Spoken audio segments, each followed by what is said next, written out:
It's worthwhile to spend a minute on how the work was structured. First, we recognized that this project had to be economically viable. We had to look at what the cost of equipment was. This was equipment that in some cases hadn't even been designed yet. We had to look at what the checkout savings would be and how scanning would take place at the checkout. We had to look at the possibility of eliminating price marking as a way of saving money to justify the implementation of scanning. And that led to all kinds of problems relating to the consumer movement at that time, when the consumerist felt that removing prices from product in the grocery store would be a major setback for the consumer. Of course, we realized ahead of time that that was not going to be the case, and that this would be a real advance for consumers. We had to look at the labeling implications, because putting symbology on products took up geography, and advertising people and salespeople weren't particularly interested in giving up any geography on their product. So we needed to look at all those costs in terms of the economics. Secondly, we need to look at print requirements. There was a dilemma posed by scanning, and that is a scanner needed certain print quality to be able to operate, and to be able to operate successfully and not have errors. And the last thing we wanted was to introduce errors into the system. So print quality was an issue from the very beginning. I recall one of the symbol selection committee meetings in which we brought together electrical engineers and printers in the same room, and as one of them pointed out, this was probably the first time in their careers that they'd ever been in the same room, and they mistrusted one another very severely, because up to that point in time all printers had been held to was a very non-quantitative, well, that looks good. This was far beyond this. We were beginning to talk about print tolerances that were measured. Additionally, we had the code structure to deal with. Recalling that the GMA Administrative Systems Committee had worked 10 years on this, the Symbol Selection Committee was able to deal with it, probably because we had some insight in terms of what the symbology would require to work well. We were able to deal with it in a very short amount of time. The symbology, fundamentally, to work well, required numerics, and it required some fixed length or a variable length that it was recognizable by the scanners to work well. Finally, we had the types of symbols.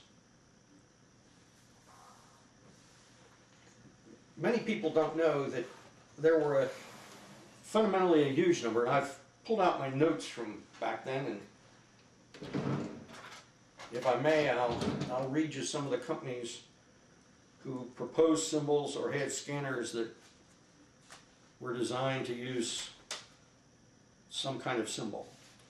First was NCR. They actually possibly were looking to license a symbology, and the symbol they proposed was a three-color black, white, and green symbology that would have been very difficult to implement because green didn't exist on many of the products. Then there was RCA. RCA made great progress early on in the ballgame, and in fact we're testing some scanners. IBM had a tremendous amount of technical expertise in this field, but they were stymied in many cases by their antitrust limitations.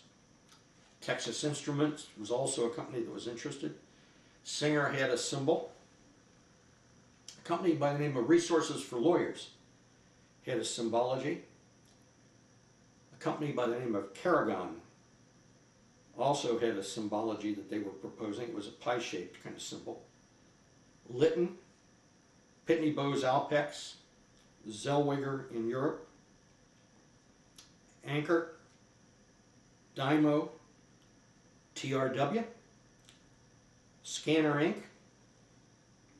a company by the name of Quick Count, Burroughs, U.P.C, Spartronics, Discon, Data Pathing, and Olivetti.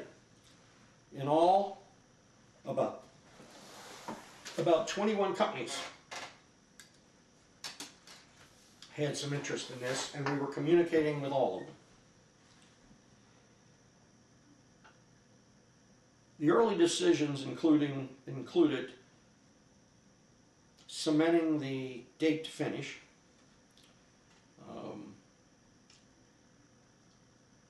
since the symbol selection committee would be reporting to the ad hoc committee, there would be two decisions. One would be the decision of the symbol committee, and the second would be the decision of the ad hoc committee to go ahead or not go ahead with the or change the symbol we proposed.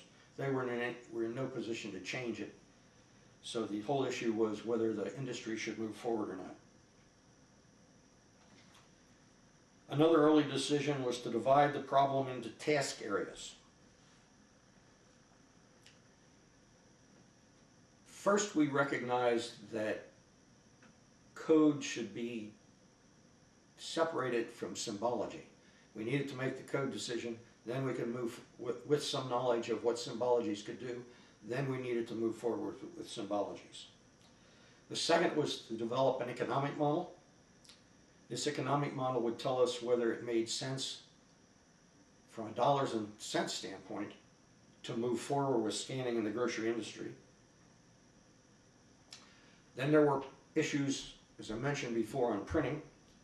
We chose the Graphics Arts Technical Foundation in Pittsburgh to be our eyes and ears on that subject, and they were very valuable. Then there was the issue of productivity. We looked at the Battelle Memorial Institute in Columbus, Ohio to lead us there. And in fact, later in the process, they accepted scanners from some of the candidate companies. And those scanners were tested in secret for productivity at Battelle. Of course, we were in continuous contact with all the symbol proposers. And the idea was to keep everyone involved, to make sure that we left no legal problems behind, and that everyone was treated equally. I can tell you that the treating equally was well accomplished. There were symbologies that as we went along we learned had knockouts to them. We continued to look at them from every angle so that those knockouts were very obvious at the end. We kept contact with all the hardware manufacturers who stayed in the race. And we had at least once per month meetings of the symbol selection subcommittee. So the first portion of a year between April of 1971 and the end of 1971 was devoted to getting our processes in place, getting the communication set up, developing ourselves as a team, and it was a very unique team,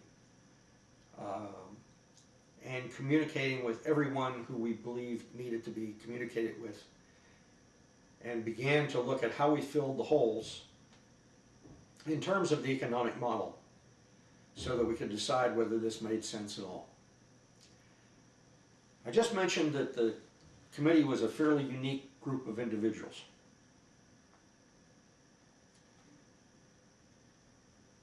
Probably no group I've ever worked with